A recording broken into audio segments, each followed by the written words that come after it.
Saludos, amigos y amigas de La Respuesta. En el programa pasado, algunos de ustedes pudieron darse cuenta de que detrás, junto al anaquel, estaba esta fotografía.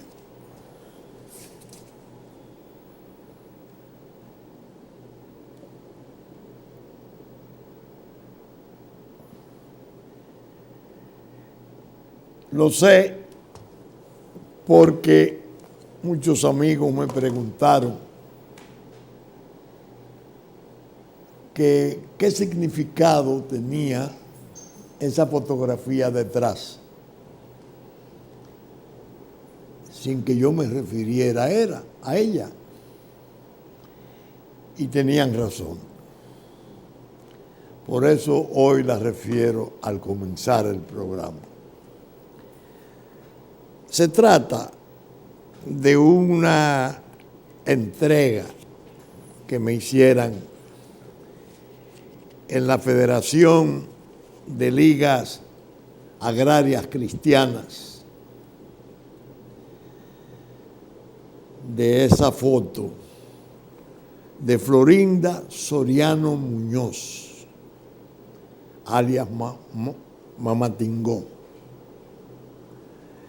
Ella es una mártir de la República, una mujer de campo que naciera en 1921 en el país,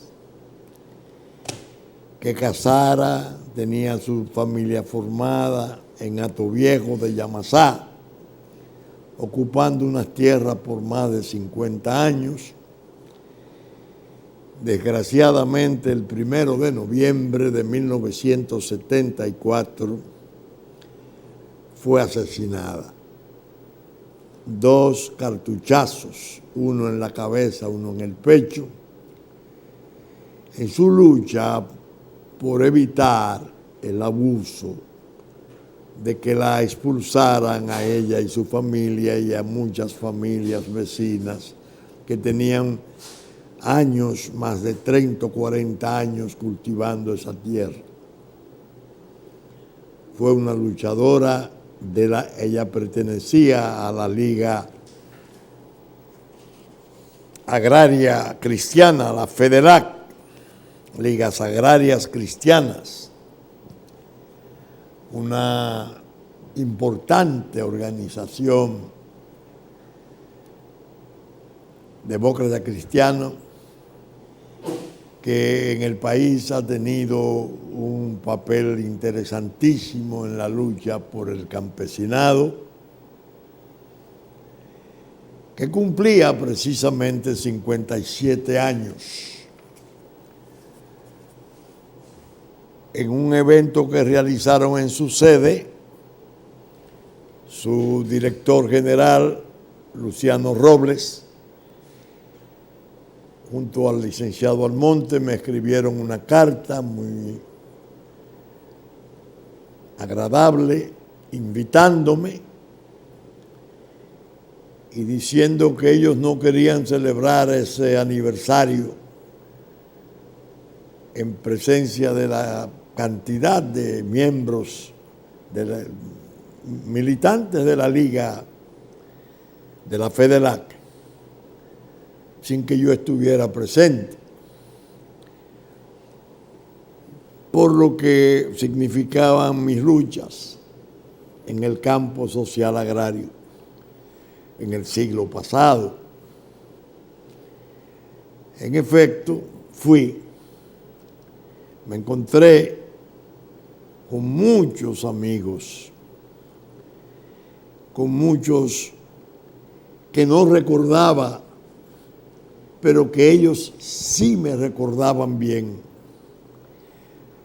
Y jóvenes, muchos jóvenes, hijos de miembros de FEDELAC, vinculados a FEDELAC. Y pasamos un rato, un tiempo muy agradable. Luciano Robles, al invitarme, tuvo la gentileza de decirme en la carta que ellos querían que hiciera una exposición, pero que lo dejaban a mi mejor saber y entender el tema que yo iba a asumir. Y yo al llegar, al comenzar el acto, al comenzar mis palabras, les dije que quería dar un testimonio sobre las leyes agrarias de 1972. Hablo para los jóvenes, porque de ello hace ya largo más de 50 años. Son 68,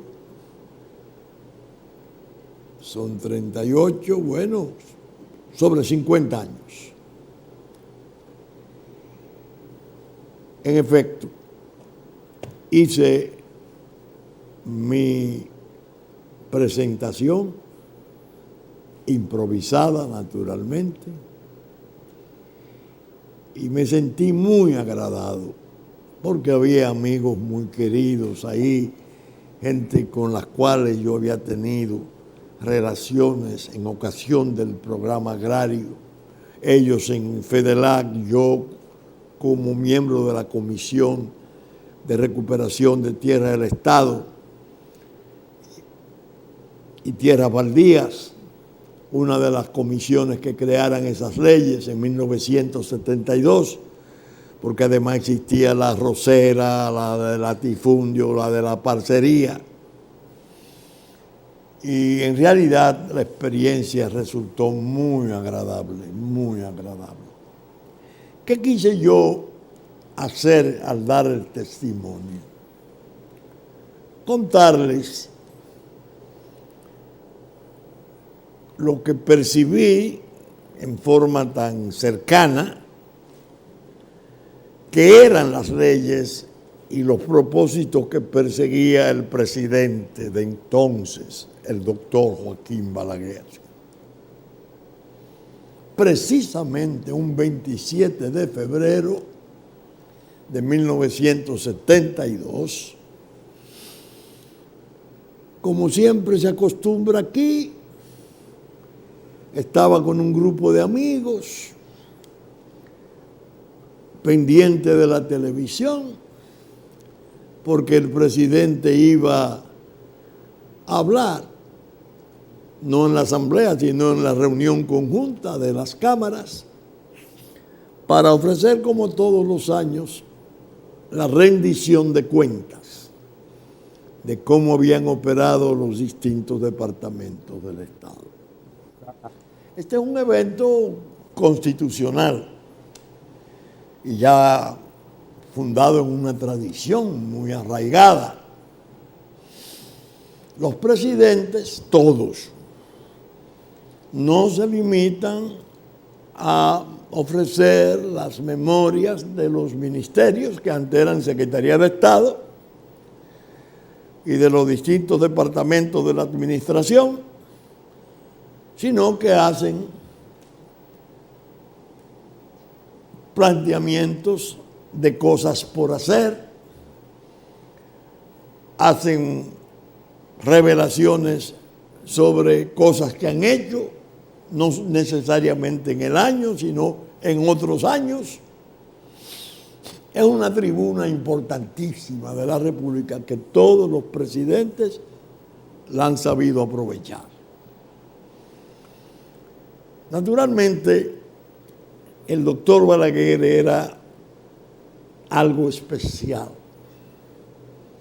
Primero, por la enorme capacidad de oratoria que tenía. Era un hombre que cuando estaba en los años de 66 a 70, 71, 72, 76, vibraba. Un orador portentoso. Y resultaba interesante, muy interesante oírle. Muchos lo hacían sin ser sus amigos, solo para admirar la elocuencia de aquel orador, que fue una leyenda en la oratoria nacional. Ese 27 de febrero de 1972 resultó inolvidable. ¿Por qué? Ese hombre pronunció un discurso, leyó un discurso, lo pensó y lo escribió, en el cual anunciaba la presentación de esas 4 leyes: aparcería, tierras arroceras, latifundio, recuperación de tierras baldías, recuperación de tierras del Estado y tierras baldías. 4 comisiones de 5 miembros cada uno, todo con rango de secretario de Estado. Pero el discurso de presentación fue formidable y electrizó a la República. Todo el mundo se quedó boquiabierto. La pregunta es, ¿qué es esto? Balaguer lanzaba un manojo de leyes de justicia social que nadie esperaba, que no tenía precedentes en el país y que no ha sido en ningún caso, no superado, no se le ha acercado en la importancia de aquella iniciativa ningún otro presidente, ni él mismo en las posteriores formulaciones. ¿Por qué? Por el tema. Era una forma de tocar el régimen de tenencia de tierras, una forma de incorporar al campesino ya no como peón, ya no como trabajador agrícola, sino incorporándolo a un proceso de posesión tutelada por el Estado para participar ya como un agente directo y activo, que nosotros decíamos, y yo lo he repetido siempre, hacer de ciudadanos de elementos convocados para elecciones cada cierto tiempo y después olvidados, hacerles ciudadanos económicos, participando en la producción, dirigiendo su propio predio. Y era algo que iba a tocar intereses muy sensitivos. La tierra, la propiedad de la tierra ha sido tradicionalmente una especie de ámbito delicado, donde hay mucha dureza, mucha intolerancia, y se defiende ese derecho con acciones gravísimas contra aquellos reformadores que intentaren introducir modificaciones. Para que ustedes tengan una idea, por ejemplo, la ley arrocera limitaba la propiedad de la parcela arrocera de los dueños a 500 tareas. Todo lo que estuviera por encima de 500 tareas pasaba al Estado para ser atribuida a campesinos. Imagínense ustedes lo que eso podía significar. El latifundio le entró como es siempre, el latifundio se ataca con armas gruesas. La recuperación de tierras del Estado implicaba salir a cobrar la cuota aparte de los canales de riego que se habían construido y que muchos de los propietarios no habían dado las áreas de contribución que la ley mandaba dar con motivo del canal que le imponía plusvalía. Tierras baldías, la propia parcería, el trato injusto y duro de del propietario frente a la parcela. Es decir, unas leyes formidables que, claro, Nadie la esperaba. Un gobernante tenido por ultraconservador. Algunos de sus adversarios entonces lo colocaban en la prehistoria del trujillismo. Nadie podía suponer que viniera con un programa tan agresivo y tan valioso para favorecer a cientos de miles de familias. Ese fue, a mi juicio, el 27 de febrero de rendición de cuentas más importante que el país ha tenido en todos los tiempos. Bien, 3 días después de ese discurso, que yo vi en televisión donde unos amigos tomando café y conversando hasta que él comenzara a hablar, me dice el extinto amigo Néstor Contín Aybar, que era catedrático en la Universidad Pedro Enrique Ureña, al igual que yo: el presidente te quiere ver 2 días después. Sería el 2 de marzo. Te quiere ver y quiere que tú vayas esta noche, que quiere conversar contigo. Fui.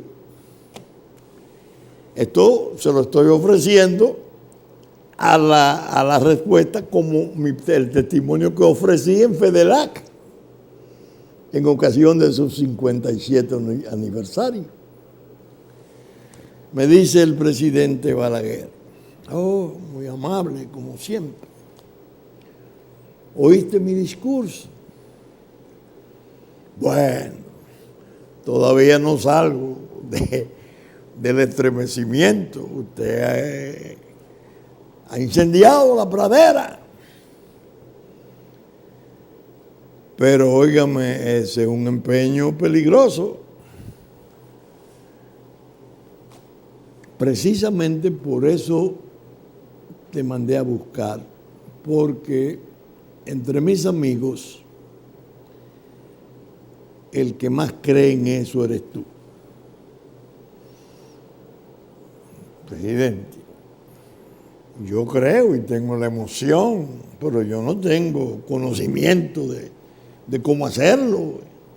Entonces me dice, con cierta sonrisa: bueno, tú me puedes ayudar. Bueno, pero yo le confieso, yo tengo el sentimiento de eso, pero yo no. Tú eres un muy buen abogado, esa es una gran causa, estúdiala y defiéndela. Bueno, yo me tenía que ir a Boston a mi control de salud. Me fui. La comisión es designada al día siguiente de yo salir para Boston. En la mía fueron gente, amigos notables, gente importante: Freddy Prestor Castillo, el ingeniero Manuel de Jesús Viña Cáceres, el ingeniero Vinicio Baisber, el agrimensor don Miguel Dargán, una señora comisión. Y juramentaron a todo el mundo, menos yo, que estaba ausente. Cuando vine, me fui a juramentar. Él tenía como cierto interés de darme como una especie de excusa. Y me dice: mira, mi deseo hubiese sido que tú presidieras la comisión, pero teníamos que formarla y Freddy, tú sabes que es una persona, Freddy Prestor Castillo, de muchas... Sí, cómo no, presidente, olvídese de eso. Usted sabe que yo, en el lugar que esté, yo voy a servir. Yo no tengo que ser presidente de nada. Yo soy miembro de la comisión. Efectivamente, ese día me juramenté y comencé esa estación, primera estación de algo muy parecido al Calvario, que lucha. cuántos intereses, cuántos rencores, cuántas animadversiones despertaba el aplicador de esas leyes. Fue una causa inmensa. Trabajamos, las comisiones todas trabajaron muy bien. A mí me tocaba, naturalmente, me fue tocando a medida que pasaban las semanas y los meses, el papel de ser el más allegado al presidente, el abogado.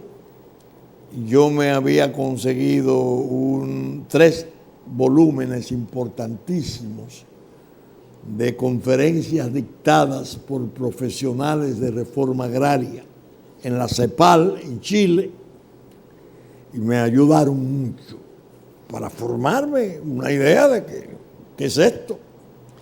Y el presidente Balaguer terminó por hacerme una especie de miembro polivalente para las distintas comisiones.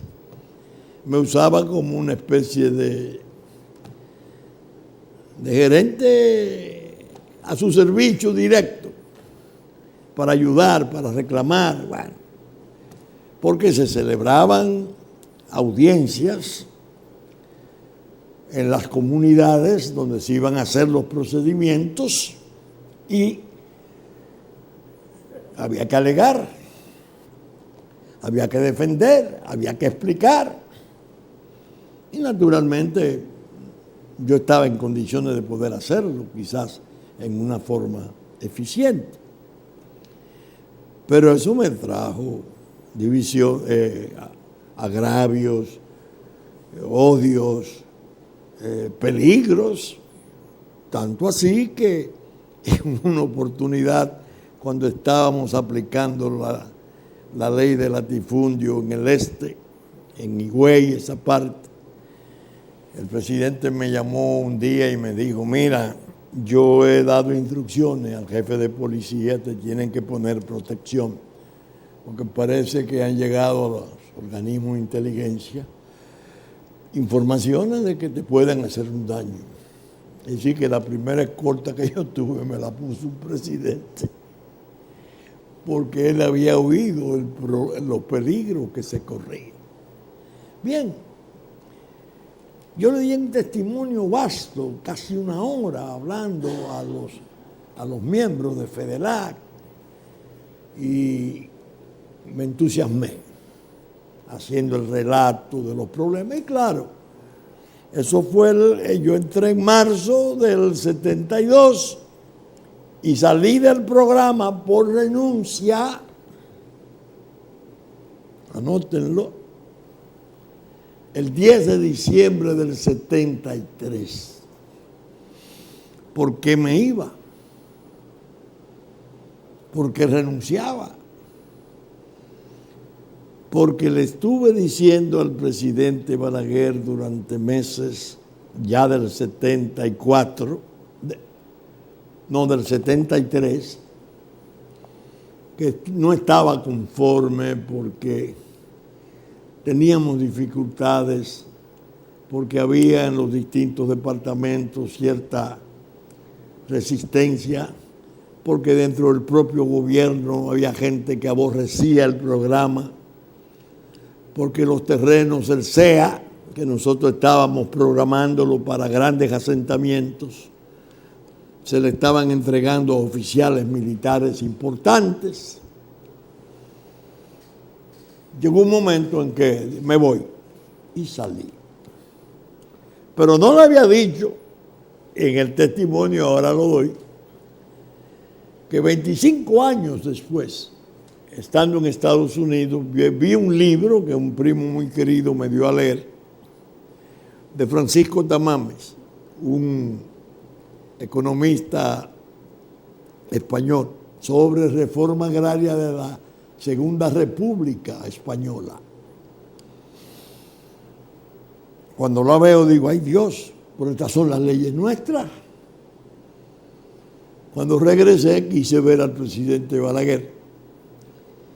Lo vi, entonces le digo, la verdad que usted es un hombre tremendo. Usted me dejó pelear en leyes agrarias todo ese tiempo que yo peleé. Y nunca me dijo de dónde habían salido las leyes. Le daban muchísima explicación. Algunos decían que eran los americanos para evitar que surgiera un Vietnam aquí. Es una estupidez porque el ejército esencialmente era de origen rural entonces, las Fuerzas Armadas, su inmensa mayoría. Otros decían que era para una serie de explicaciones y yo tenía que contestar las acusaciones que hacían, pero no sabía el origen. Cuando lo emplazo, ahora me vengo yo a enterar de dónde surgieron las leyes suyas. Entonces me dijo, él estaba de agregado en la Embajada de España, muy joven, en el 32. Sí, yo iba mucho a las cortes a oír esos grandes oradores, Manuel Azaña, Indalecio Prieto, Gil Robles. Se me quiso ir por la tangente. Y yo le digo, no, las leyes, sí. Me dijo, fíjate, yo tenía una deuda moral pesada desde el 66 con el campesinado. Y esas leyes que yo traje, las tenía ahí, pero pensé siempre que ellos las merecían. Ya tenía 6 años en el poder y lo intenté. Dios mío, qué hombre más tremendo, pero con una discreción inmensa, una sencillez de leyenda, sin alarde, sin soberbia, sin supremacismo. A los amigos de FEDELAC les reitero desde aquí las gracias por la invitación, las gracias por el obsequio que me hicieron, la voy a tener en muy buen lugar, a Mamá Tingó, mártir de la lucha agraria. Quería dejarle este espacio porque en el pasado tuve la cuestión Venezuela y otros aspectos que no podía aplazar. Bien. Pero bueno, estoy hablando a días solamente de otro 27 de febrero.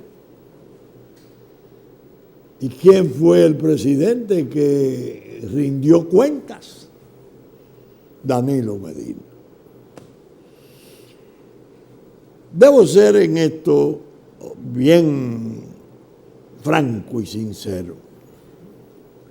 Para mí, después de ese discurso del 27 de febrero del 72, el otro único 27 de febrero que me conmocionó y me llevó al asombro y a la admiración fue de Balaguer. ¿Cuál? Cuando Balaguer aprovechó esa tribuna para hacerle una acusación formal, severa, impresionante, a Francia, por estar Francia propiciando la fusión de la República Dominicana con Haití. En medio del discurso no solo lo acusó, sino que dijo, y el gobierno tiene las pruebas. Y Francia cayó. No le hicieron ninguna observación a esa acusación. La dejaron pasar de tan cierta que era. A raíz de esos discursos con cuestiones medulares, yo perdí el interés en los discursos presidenciales de febrero. ¿Por qué? Porque todo se vuelve una garata y al día siguiente cada quien lo ve de su manera y esto es para la reelección, y esto, qué sé yo, qué cosa, y está viviendo en una sociedad que no es la que él tiene en la cabeza, que la seguridad pública es un desastre. Bueno, ahí me llamaba alguien antes de firmar esto y me decía, oye, el presidente hablando de la seguridad y el mismo día que un oficial de policía va, que estaba al servicio del cuidado de rutas del presidente, un oficial de policía parece que muy estimable, joven, Richard, no recuerdo su apellido, fue baleado, fue muerto, precisamente, creo que es de Yamasá, o de Monteplata, no sé.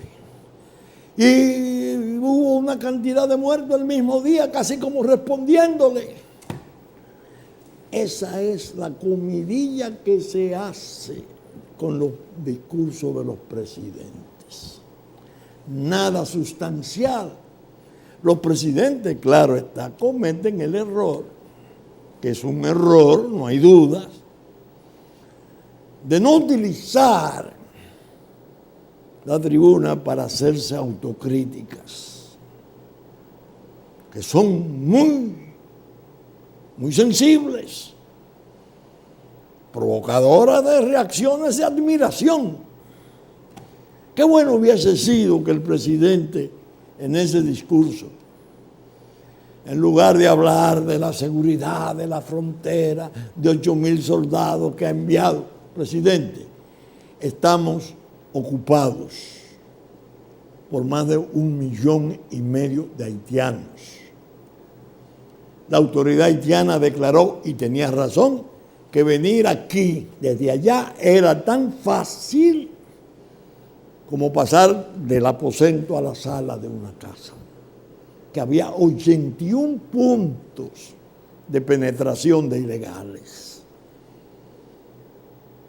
En lugar de eso, de decir lo bien que está asegurada la frontera, qué bueno hubiese sido que el presidente hubiese anunciado una revocación terminante de ese estado de cosas, un endurecimiento recto y legal, bien legítimo, de la aplicación del fallo 168. Lo mismo que dijera en La Habana, volver a La Habana, porque lo hizo en La Habana, pero no lo hace en el Congreso. En el Congreso se muestra optimista, tengo seguridad. No, presidente, estamos invadidos. Y esa va a ser la plataforma de las grandes desgracias nacionales.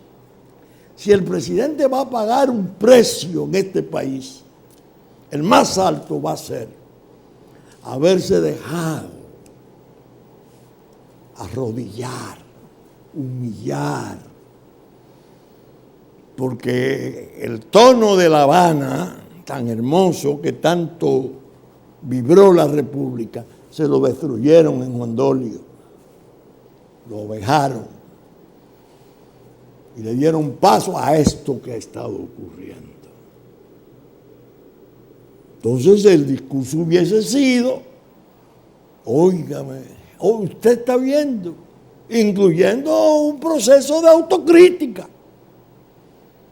que es lo que más eleva al hombre público de responsabilidades, lo pone muy alto cuando dice, fallamos en esto, hemos cometido o hemos incurrido en tal o cual error, hay la necesidad de revocarle.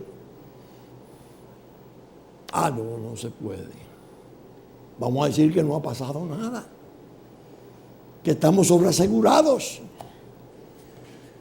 Leía ahora en estos días a alguien que citaba a Orwell, que decía que la propaganda, aun cuando se trate de la verdad, resulta mentira.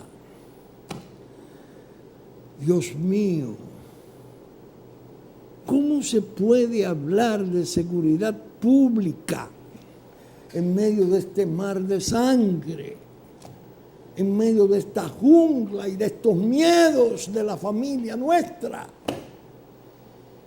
¿Cómo se puede hablar de sobreseguridad de frontera? Vamos al Consejo de Seguridad, aplaudimos. ¡Uy, qué bueno! Por primera vez, eso no tiene precedente. Una insensatez. ¿Por qué? Muy sencillo. Sencillísimo. Es el sitio donde menos puede estar en la República Dominicana, si no va a cumplir su deber. Fuimos a hablar del medio ambiente. No somos capaces de ir al Consejo de Seguridad y emplazar a la comunidad internacional por el desastre, la tragedia de los vecinos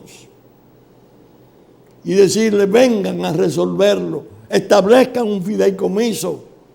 Si no hay a quien darle los recursos de allá, póngale una administración internacional, trabájele sobre la escuela, trabájele sobre los suelos, el desarrollo politécnico de destrezas manuales. Pero no podemos sacrificar a la República Dominicana, porque aquel está hundido y este se está hundiendo. No, vamos a hablar de medio ambiente. Ahora, yo le decía en una charla que dictara mi hijo Pelegrín en Pro Nación el jueves, al final yo puse una postdata de entremetido porque yo no estaba en el programa. Y dije, porque alguien preguntó que por qué, cuál era el papel nuestro en el Consejo de Seguridad. Pelegrín lo contestó de una forma como él es, de moderado. Y cuando yo fui a hacer esa postdata, entre las cosas que dije fue: ¿cuál es el inconveniente? ¿Por qué no nos podemos lucir en el Consejo de Estado? ¿Por qué no podemos volver a hacer noticia mundial estremecedora como en el 65? Por los errores cometidos. Porque desde aquí se le invitaba a venir a los haitianos. En el portal de la presidencia en el 16 aparecía la propaganda: ven para acá, no te quedes allá, que aquí está mejor. Y si vamos a hacer una propuesta a la comunidad internacional reprochándole la desatención de Haití y buscando que debe de buscar la solución haitiana, que es desesperada en Haití, no a costa nuestra. Alguien nos puede decir: pero ustedes fueron los que lo invitaron. Sí, miren los spots aquí. Si va a pagar el presidente Medina un precio alto ante la historia de su patria, es el más alto. Se lo dice alguien que ha vivido mucho y está incluso rememorando cosas de Balaguer, porque a la juventud hay que decírselo, hay que desatanizarlo. Ya sus adversarios lo declararon padre de la democracia. No es eso. Hay que mencionarle los arrestos, el coraje que aquel hombre tenía. Cuando Aristide Clinton manda a proponer 4 campos de refugiados, 19 campos de refugiados de 20,000 habitantes cada uno, medio millón. Ese anciano responde: ciego, no, háganlo de aquel lado. Eso sería un asilo territorial inadmisible. Y en cuanto a reconocimientos internacionales, no los necesito. Parece que le habían puesto el caramelo de decirle que si consentía le podían gestionar un premio Nobel de la Paz. No los necesito. Esos son los gestos. Eso es, ese hombre pagó un precio en vida de descrédito, de violencia verbales, de dicterios, de escarnio, como ningún otro dominicano. ¿Qué lo han hecho resucitar? ¿Qué es lo que lo ha hecho resucitar? Sus hechos, las obras, la destreza, la capacidad que tenía. Claro, tuvo que gobernar en tiempo de Guerra Fría, después de una revolución y una intervención extranjera, en circunstancias muy dramáticas y penosas. En sus últimos 10 años, que ya había implosionado Unión Soviética, él gobernó y esas durezas de los 12 años no se vieron. Ahí fue que lo declararon padre de la democracia. Pero eso es vacío, eso es fofo, excitando los gestos y los valores. Usted quiere algo más importante que volver al discurso de La Habana. Le cuesta entonces el enojo de su primer ministro, el de Juan Dolio. Es posible que tenga su renuncia ahí en el bolsillito, como siempre, su amenaza de siempre. Una vez era funcionario de Leonel Fernández y se le fue. No, ese hombre está en Jusay. No. Estaba en la Secretaría de Actas y Correspondencia de la CREP. Fue el que leyó el acta de adjudicación de los 4 ingenios a los mexicanos, que resultaron ser una familia azucarera interesante, pero que tenían desgraciadamente intereses el cartel de Sinaloa. Un desastre. No, los precios que se le paga a las naciones es por cosas de errores no rectificados, no reconocidos, y por la falta de gestos. Ahora está el lío de la reelección. Y un lío. Y van a expulsar a Leonel, porque entonces ya está todo preparado, porque ya están los votos comprados. Una serie de rufianes que andan ahí, hablando de fallos judiciales, por encima del fallo del Tribunal Constitucional, que ya marcó la imposibilidad de hacerlo. La reelección. Y la ley de partido trajo aquella disposición estrafalaria terrible, quizás la peor que yo he visto en legislación en este país. Voy a hacer un alto para relatársela.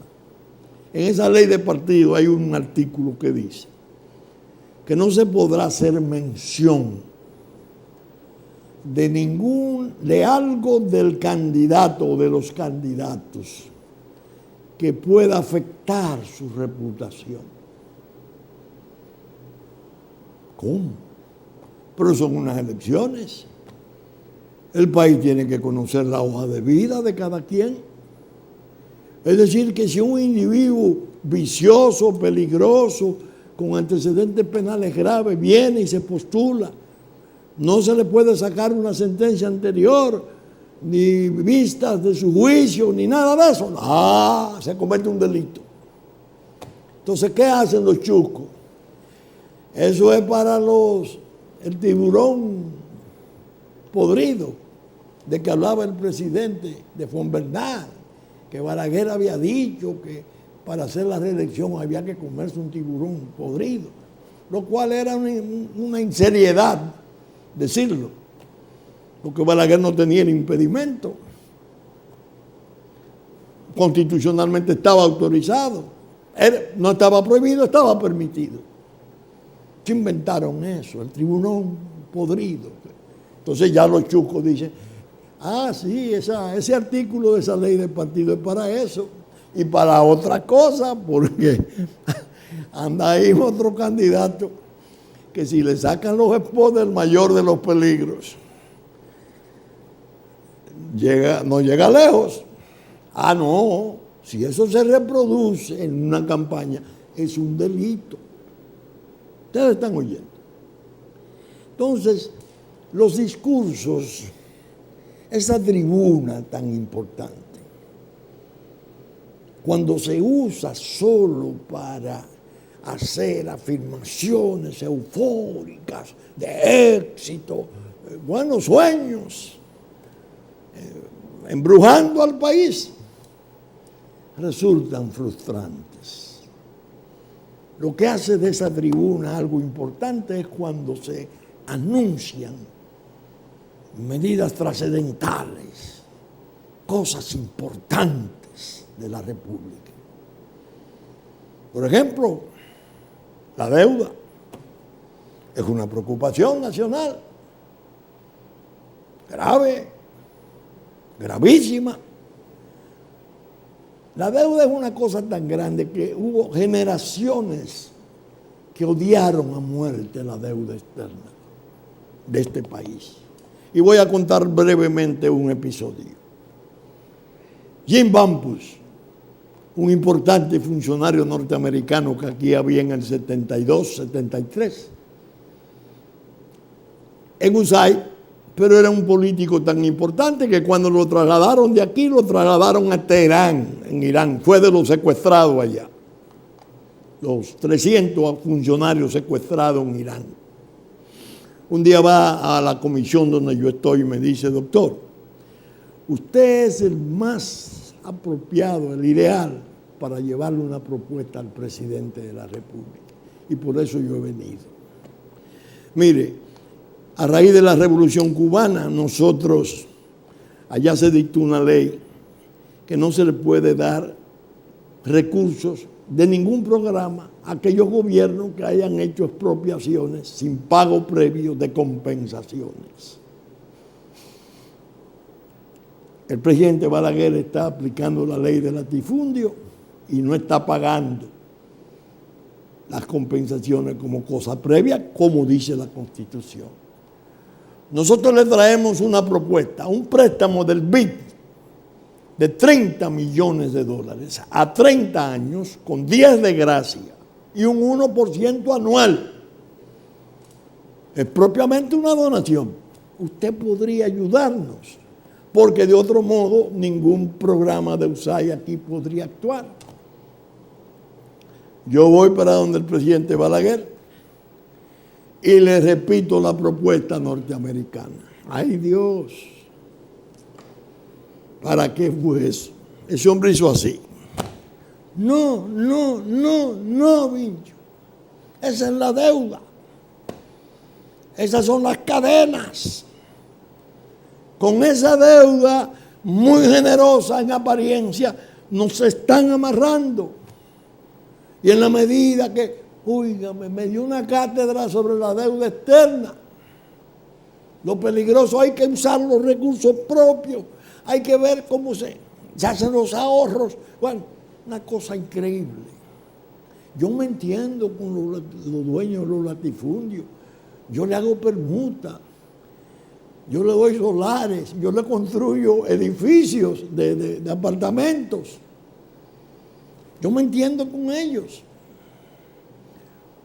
Cuando yo volví donde Jim Bumpus, le dije: mire, la reacción del viejo fue esta. Del doctor. Dice: sí, es una tradición, yo sé, hay un maleficio con la deuda. Cuando eso se compara con esto que está ocurriendo, que en el 12 estábamos en 23 mil millones de deuda, que ya era un exceso, sucede que tenemos casi el doble en 6 años. Porque el Producto Interno Bruto nuestro es sexto y todavía estamos en el 51% y el resto de naciones tienen más. Ya los vencimientos comienzan en el 23. Estamos cogiendo prestado con bonos para pagar intereses. Entonces, en medio de esto, un anuncio generalizado de aumento de salario del área pública y del sector. ¡Ay, Dios! Que Dios se apiade de nosotros y no nos venga un crack, no nos venga una crisis que nos ponga en default, porque necesitamos fortaleza. Por eso yo he sido un un insistente, un obsesivo, si se quiere, con los problemas de la unidad. No ha habido manera. Cada día siembran un nuevo encono. Y ahí tienen al PLD, que algunos me dicen, esto es un nuevo PLD. Digo, no, este es otro PLD. Esas divisiones y esos rencores y eso va mal y va a perjudicar la República, porque esa es la estructura política por excelencia a la que la República le ha confiado 20 años de poder. Y se dividen, si entran en riña, y si nos disgregamos todos, estaremos más débiles. Y podrán hacer los intereses del mundo lo que crean con nosotros, porque nos vamos a terminar pareciendo a la tribu vecina, que es lo que muchos de los traidores de aquí persiguen. Por eso, cuando ustedes me oyen decir que a mí los discursos presidenciales no me saben a nada, ni la chismografía que se llama al día siguiente tampoco me sabe a nada. Yo creo en la realidad, en los hechos, en la elocuencia de los hechos. Un político puede decir, formular una afirmación optimista tremenda. Si está disociada de la realidad, la población que la sufre termina por retirarle la confianza y el afecto a ese hombre público. Es mejor tener cierto realismo, que no sea pesimismo, claro está, porque no puede un jefe de Estado apesadumbrar a su pueblo, debe ser optimista, pero verosímil, no que lo reputen fantasioso. Bien, saben ustedes que estamos saliendo por Super Canal 3 del cable, 33 televisión abierta, domingo a las 11 de la mañana, nuestra versión central. Que estamos saliendo sábado a las 6 de la mañana en Cinevisión, canal 19.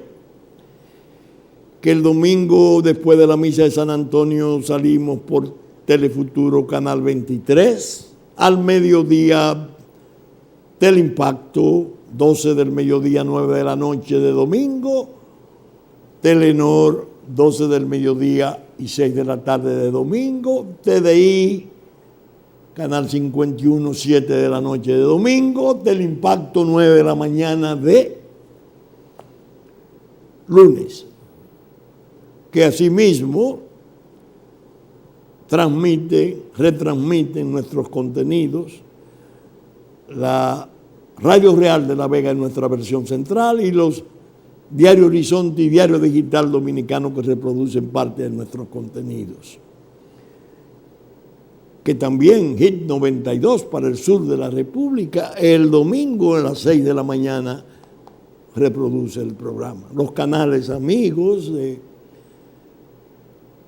Constanza, Sabaneta, Montecristi, Higüey y Romana, que ahora no tengo la lista aquí, tenemos la agradabilísima noticia de que hay 3 canales más del interior. Creo que María Trinidad Sánchez es uno, que la vamos a tomar para nuestros créditos. Con la gracia de Dios, esperamos estar con ustedes el próximo fin de semana en otra entrega de La Respuesta, su respuesta. Muchas gracias y hasta entonces.